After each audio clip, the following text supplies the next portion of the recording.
Application of high and low temperature control devices in drying process. With the development of science and technology, high and low temperature control devices are increasingly used in drying processes. The high and low temperature control device is a device that can achieve high and low temperature operations at the same time. It is widely used in drying processes in chemical industry, medicine, food, and other fields.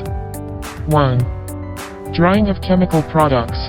Chemical products need to be dried during the production process to ensure product quality and stability. High and low temperature control devices can be used for drying chemical products. By adjusting the temperature, the products can achieve drying effects. 2. Drying of pharmaceutical products. Pharmaceutical products have very strict requirements on humidity and temperature, so high and low temperature control devices are widely used in the drying of pharmaceutical products.